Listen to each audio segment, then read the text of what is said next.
Okay, QCHP லைசன்ஸை பற்றி பேசிகிட்டு இருக்கோம். முதலாவது QCHP அப்படின்னு சொல்கிறது Qatar council for health care practitioners அப்படின்ற மீனிங்.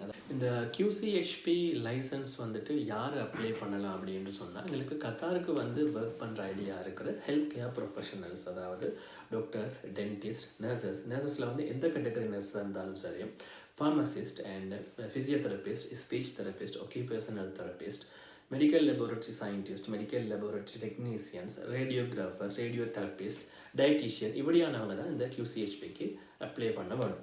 அந்த லைசன்ஸை எடுத்தால் தான் கத்தாரில் ஏதாவது ஒரு கிளினிக்கில் உங்களுக்கு வேலை செய்யக்கூடியதாக இருக்கும். லைசன்ஸ் இல்லாமல் ஒர்க் பண்ணுறாங்க, பட் எங்களுக்கு வந்துட்டு லைசன்ஸ் எடுத்தீங்க அப்படின்னு சொல்லி லைசன்ஸோட தான் நிறைய கிளினிக்ஸில் உங்களை வந்துட்டு வேலைக்கு ரிக்ரூட் பண்ணுவாங்க. ஸோ உங்களுக்கு வந்துட்டு லைசன்ஸ் எடுத்தோம் அப்படின்னு சொன்னால் ஒரு நல்ல சேலரிக்கு வந்துட்டு நீங்கள் வேலை எடுத்து போகலாம். அதை பற்றி பேசிக்கான விஷயங்கள் ஃபர்ஸ்ட் வீடியோலேயே நான் நிறைய சொல்லியிருக்கேன். ஸோ இப்போ நான் வந்து இந்த QCHPக்கு பேசிக்காக தேவையான 2 விஷயம் நான் ஏற்கனவே உங்களுக்கு சொல்லியிருந்தேன். ஒன்று DataFlow, ரெண்டாவது ப்ரோமெட்ரிக் எக்ஸாம். இதில் வந்துட்டு நான் இப்போ இந்த வீடியோவில் வந்து DataFlowவை பற்றி சொல்ல போகிறேன். DataFlowங்கிறது என்ன? ஒரு வெரிஃபிகேஷன் ப்ராசஸ். அதாவது வந்து உங்கள்கிட்ட இருக்கிற எஜுகேஷனல் டாக்குமெண்ட்ஸ் எல்லாமே உண்மையானதா அல்லது சரியானதாங்கிறது ஒரு கன்ஃபார்ம் பண்ணுற ஒரு ப்ரொசீஜர் தான் DataFlow. ஸோ எங்களுக்கு வந்துட்டு DataFlowக்கு என்னென்ன டாக்குமெண்ட்ஸ் தேவை அப்படின்னு கேட்டிங்கன்னு சொன்னால், ஒன்று முதல்ல உங்களோட டிகிரி சர்டிஃபிகேட் கண்டிப்பாக உங்களோட கன்வொகேஷன் முடிஞ்ச பிறகு உங்களோட கையில் டிகிரி சர்டிஃபிகேட் கண்டிப்பாக இருக்கும். ஸோ அந்த சர்டிஃபிகேட் நம்மளோட கையில் இருக்கணும்.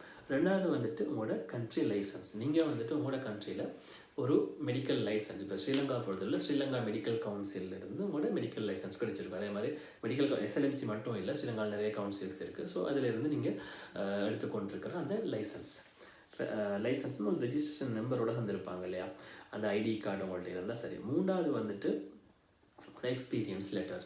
மினிமம் 2 years, 3 years, 4 years எதுனாலும் சரி தான். உங்களோட கிளினிக்கில் வந்து நீங்கள் ஒர்க் பண்ணி முடிச்சிருக்கிற அந்த எக்ஸ்பீரியன்ஸ் லெட்டர், உங்களோட கிளினிக்கால் கொடுத்துருக்கிற எக்ஸ்பீரியன்ஸ் லெட்டர், 2 years, 3 years நீங்கள் எவ்வளோ இயர் உங்களோட கண்ட்ரியில் ஒர்க் பண்ணீங்களோ அது.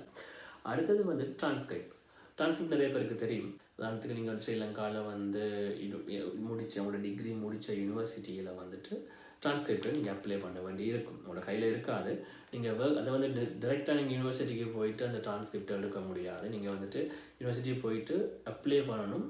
அவங்க வந்துட்டு டிரெக்டாக நீங்கள் ஒர்க் பண்ண இடத்துக்கோ அல்லது ஃபாரின் மினிஸ்ட்ரிக்கோ அந்த மாதிரி தான் அனுப்புவாங்க. டிரெக்டாக நீங்கள் யூனிவர்சிட்டிக்கு போனவரும் உங்களோட கையில் டிரான்ஸ்கிரிப்ட் கொடுக்குறது கிடையாது. ஸோ அந்த மாதிரி நீங்கள் செஞ்சு கொள்ளலாம். அடுத்தது வந்துட்டு வெலிட் பாஸ்போர்ட். ஸோ பாஸ்போர்ட்டும் உங்களுக்கு நீங்கள் கம்ப்ளீட் கையில் எடுத்துருந்துருக்கணும். ஸோ பாஸ்போர்ட்டையும் நாங்கள் DataFlowக்கு சப்மிட் பண்ண வேண்டியிருக்கும். அடுத்தது good standing certificate. Good standing சர்டிஃபிகேட்டுங்கிறது வந்துட்டு இப்போ ஸ்ரீலங்கா பொறுத்தளவில் ஸ்ரீலங்கா மெடிக்கல் கவுன்சிலில் நீங்கள் இந்த ரெஜிஸ்ட்ரேஷன் நம்பரில் இருக்கிற ஒரு மெடிக்கல் ப்ரொஃபஷனல்ங்கிற ஒரு குட் ஸ்டாண்டிங் சர்டிஃபிகேட் அவங்க உங்களுக்கு தருவாங்க. அதுக்கு நாங்கள் அப்ளை பண்ண வேணும். இதெல்லாம் நீங்கள் ஒவ்வொரு அத்தாரிட்டிலையும் வந்துட்டு அப்ளை பண்ணி அதை நீங்கள் கையில் எடுத்து வச்சுக்கணும். ஒரிஜினல் டாக்குமெண்ட்ஸை நீங்கள் கையில் எடுத்து வச்சுக்கணும். அதெல்லாம் ஸ்கேன் பண்ணி நாங்கள் DataFlowக்கு சப்மிட் பண்ணக்கூடியதாக இருக்கும். டாக்குமெண்ட் சப்மிட் பண்ண பிறகு 6 week அல்லது 8 weekல வந்து DataFlow டாக்குமெண்ட்ஸ் எல்லாமே வெரிஃபை ஆகி உங்களோட கைக்கு DataFlow ரிப்போர்ட்டாக வந்து சேரும். DataFlow ரிப்போர்ட் வந்த பிறகு தான் நீங்கள் லைசன்ஸில் அடுத்த கேட்டகரிக்கு போகலாம். DataFlowக்கு நீங்கள் செய்கிறதுக்காக அந்த டாக்குமெண்ட்ஸ் எல்லாம் எவ்வளோ குயிக்காக முடியுமோ அவ்வளோ குயிக்காக நீங்கள் கையில் எடுத்துக்கொள்ளுங்கள். கத்தாருக்கு வந்து இதெல்லாம் செய்ய முடியாது. நீங்கள் உங்கள் நாட்டில் இருக்கும்போது உங்கள் கண்ட்ரியில் இருக்கும்போது இந்த விஷயங்கள் செஞ்சு முடிச்சுட்டு DataFlowக்கு அப்ளை பண்ணிட்டு தான் நீங்கள் கத்தாருக்கு வரணும். அல்லது DataFlow ரிப்போர்ட் உங்களை கைக்கு வந்த பிறகு நீங்கள் கத்தாருக்கு வரலாம். ஸோ கத்தார் மட்டும் இல்லை, எந்த கல்ஃப் கண்ட்ரிஸாக இருந்தாலுமே இந்த DataFlow ப்ரொசீஜர் கண்டிப்பாக செய்யணும், ஹெல்த் கேர் ப்ரொஃபஷனல்ஸாக இருந்தால். சரி, ஸோ நீங்கள் என்ன விஷயம் அப்படின்னு சொன்னால், நீங்கள் லைசன்ஸ் இல்லாமல் இங்கே வந்தீங்க அப்படின்னு சொன்னால் உங்களுக்கு வேலை எடுக்கிறது கொஞ்சம் சிரமமான விஷயமா இருக்கும். ஏன்னு சொன்னால் எல்லா கிளினிக்லேயுமே உங்களுக்கு லைசன்ஸ் இருக்காங்கிறது தான் முதலாவது பார்க்க போகிறாங்க. ஸோ இந்த விஷயங்களை முதல்ல அதை எடுத்துக்கொள்ளுங்க. தொடர்ந்து நாங்கள் இதை பற்றி பேசுவோம். ஓகே, அடுத்த வீடியோவில் நான் ப்ரோமெட்ரிக் எக்ஸாமை பற்றி சொல்கிறேன். ப்ரோமெட்ரிக் எக்ஸாம்டா என்ன, அதை எங்கே அப்ளை பண்ணணும், அதை யார் செய்யணும், அதில் சிலபஸ் எப்படி இருக்கும், எப்படி எக்ஸாம்ஸ் நடக்குங்கிற விஷயத்தை அடுத்த வீடியோவில் சொல்கிறேன். அஸ்ஸலாமு அலைக்கும்.